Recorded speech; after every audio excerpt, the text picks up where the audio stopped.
Donc, je suis Paul Héritier, je enseigne philosophie de droit à l'Université de Turin et aussi des autres disciplines qui sont anthropologie, et neurosciences et la loi, des choses pareilles.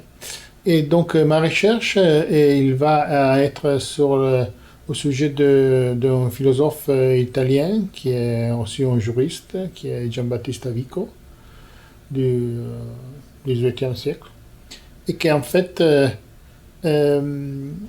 il est très important pour ses études sur la scienza nuova, la science nouvelle, qui était très important pour la culture européenne de sciences sociales et pour l'herméneutique, en tant que principal adversaire et critique de Descartes et de la méthode cartésienne. Et là, en fait, mon but serait de repenser la philosophie de Vico à partir de la question des sciences cognitives et de la robotique aujourd'hui, et donc de façon d'actualiser, si vous voulez, les enjeux du penseur napolitain qui est Vico.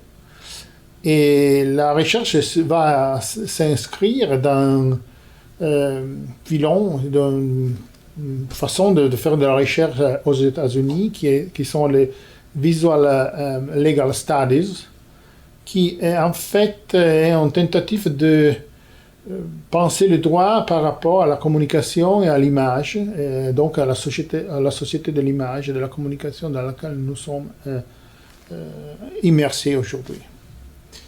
Et ça, c'est l'intérêt, je crois, pour aujourd'hui de ma recherche, parce que les juristes sont plutôt arrière, si vous voulez, dans la façon d'être en relation avec la société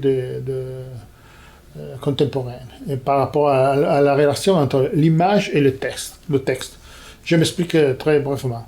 Le droit pourrait être pensé en tant que phénomène textuel et seulement textuel.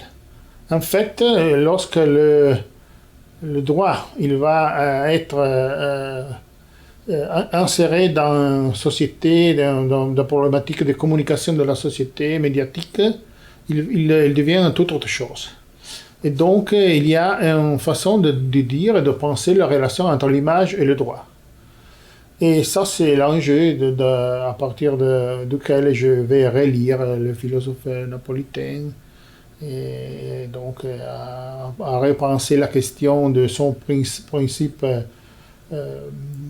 plus important, l'idée que on se connaît seulement ce que se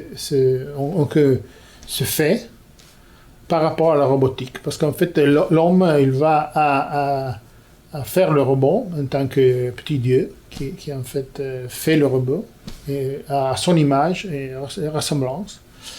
Et donc, il peut connaître vraiment ce qu'il a fait.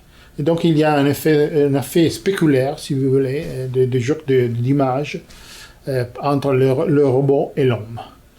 Et donc, pour conclure très brièvement, la recherche, il va repenser la figure de Vico en face de la question du robot. Et donc de l'image de l'homme et du droit, et de la relation entre le droit et le texte. Et donc, la question de la relation entre les lois et les law and humanities.